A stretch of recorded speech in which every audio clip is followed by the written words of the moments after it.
Hey,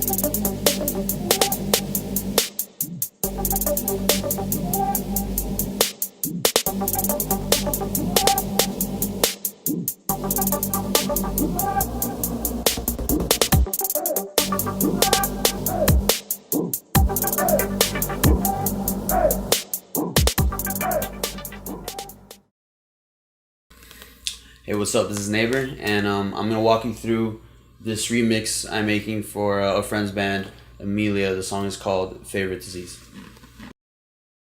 So this is a Moombahton remix that I made in Ableton. It's very percussion heavy. It's very important to have one of these by your side so you can bang every once in a while, and just kind of feel out just the tribalness in it.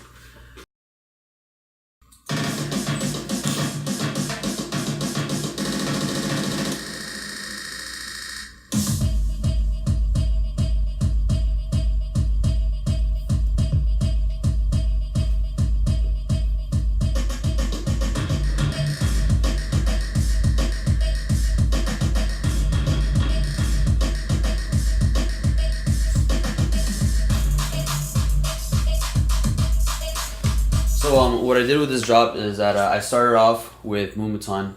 I started off with actually not really like a dembao beat, but it was just really just tribal drums banging in with a good amount of repetition, but not so much to where it gets boring. And then I also like to halfway into the drop switch it up into kind of like a little bit of a trappy beat, so like when you play this live, people can not get bored of listening to just one beat, for like more than a minute or two. So I basically kept doing that until I fell out into the chorus.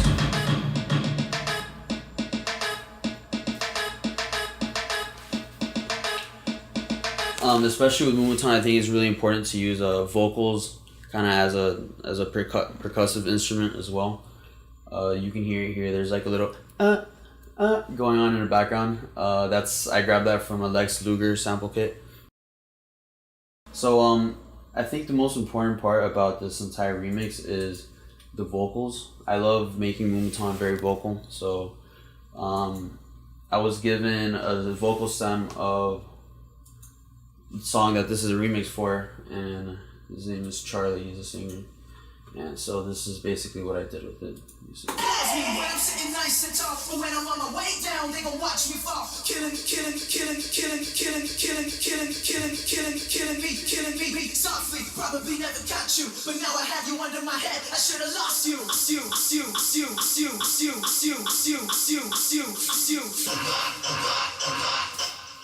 So I like using repetition in the vocals sometimes.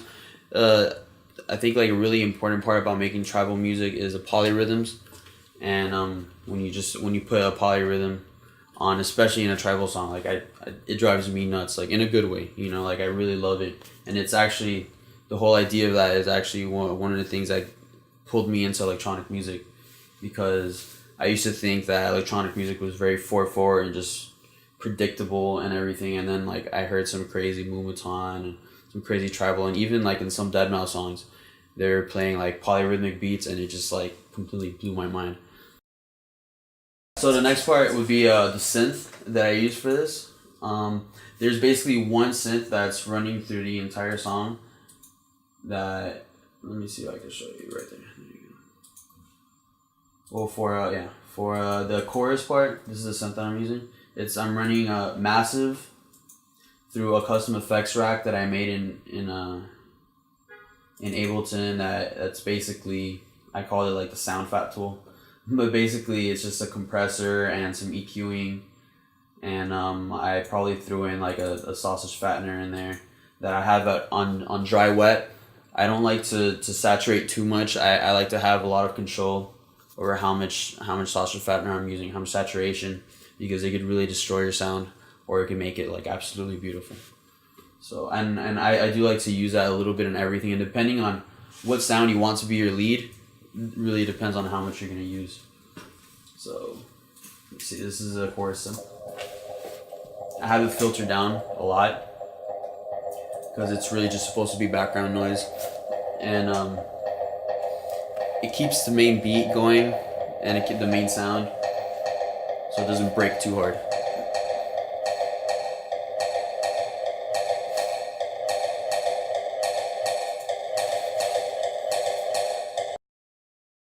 The next part, which is I think like the most important sound that I layered over the vocals, is this kind of like wood blocky tone that I guess it really inspired, like what inspired me to use this was back when I would hear a lot of like big room house music, and it uses wood block that me and my boy Davinsky, like, we worked so hard to try to recreate, and we never really got it until we started making music like this, where we would use real tribal elements and like real percussions, and then we finally found out like the perfect block kind of noise. But we're still constantly working on it. It's really trial and error. Here it is.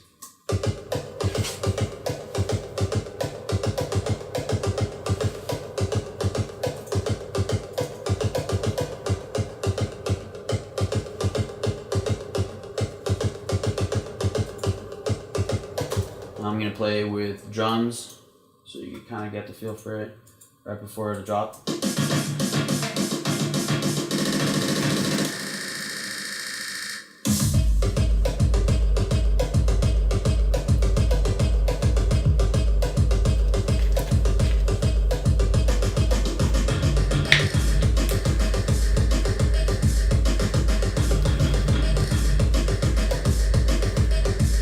And then a trap beat.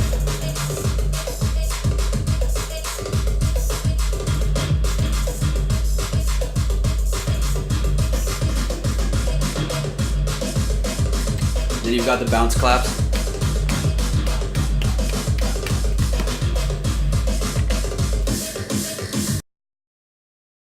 It's extremely important to add a lot of effect elements like white noise and sub drops and risers. I have this one riser that I use as kind of like a staple in my productions, so that I kind of like have this this sound that you hear in most of my productions. So it's really like my sound, you know, and it's this right here. It's just a riser.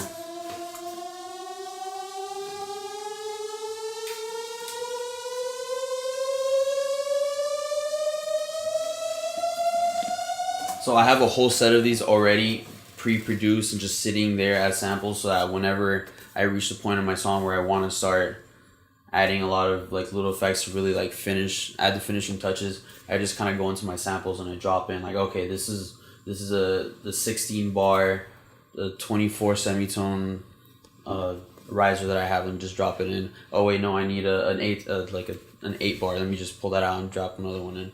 You know, so it kind of helps to speed up the production process when you have all these things already pre-made for you on the side, and it's probably best if you do them yourself. You pre-make them, and then, you know, just to keep, instead of using that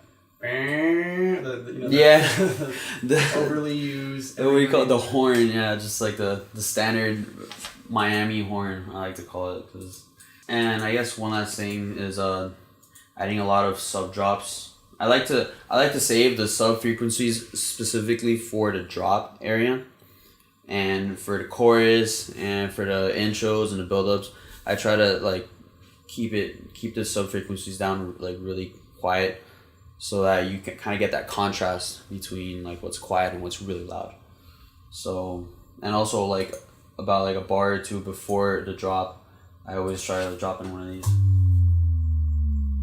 I'm not sure if you can hear that, but it's a sub drop. It's just like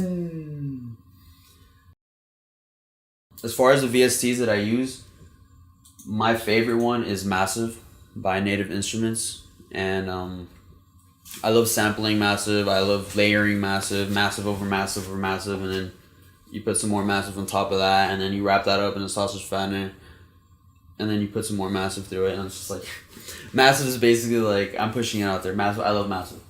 So I use Massive, and another great synth is Ableton's stock operator synth. I think it sounds so fat, like right as soon as you drop it in and you go down a few octaves and you hit that shit, like it's so freaking fat. it's those two have to be like my number one favorite, since I think they can do pretty much, they can simulate and synthesize any sound out there if you just know how to use it well enough. So Alloy is the one that I use for mixing when it's basically I'm just dropping one on every channel. And oh, I see. Yeah, exactly. And the great thing about Alloy is that it's like this one VST that comes with an equalizer, a transient module, an exciter module that adds saturation to like different levels. Like you could have it work in multi-band mode, so you can add saturation just to the highs and some on the mids, and then just completely ignore the lows, and you can. It's like a smaller version of Ozone. Basically. Right. Yeah. Exactly. Yeah, I think Ozone is kind of aimed at mastering. Yeah. You know, so it's like that one they use for like the mastering section. But at least that's the way that they sell it anyway. So like once I have everything like bounced down and mixed properly, I have like just this one wave of like my track, and then from there I put that in here into Ableton again, and then I drop in an Ozone in there, and work on it for another week, and it sounds freaking amazing. Take people's like feedback with like grain of salt, like don't take it too seriously. Don't think that like whatever someone is telling you is like the absolute truth about your music. Like you really kind of have to have like blinds on the sides and just like listen to what people are telling you for a minute, consider it, and then like brush it off and be like, all right, cool, thanks, and just really continue doing you, like doing your style of music. Because if you're just doing what everybody else wants you to do, then why are you even doing it? You can't please everybody. Exactly. So like just basically please yourself, and eventually like if you just keep working hard at it, people will start to like see the gold in your music, and they'll be like, you know what, dude, that's pretty badass. Like it's really unique. What's really important, which is like where I come up with my best ideas, is I drive. Like I'll make my mix, I'll make a composition. If it's very early, or even if I worked on it like all day, I'll take it out, and it's weird, like I'll hear things out on the road while I'm driving. I'll get ideas that I would have never came up with sitting here in my desk, and I think it's really important. As weird as it is, it's great to take your music out, plug it into your vehicle, put it on your aux cable, take a drive, go meet up with your friends, and like on the way there you'll get an idea that's probably so fire that you might have to turn around and just go back home. My remix of Favorite Disease by Amelia will be out on SoundCloud in the next few coming weeks. You can find it at soundcloud.com/Naybr, and you can find it on my website, naybrmusic.com.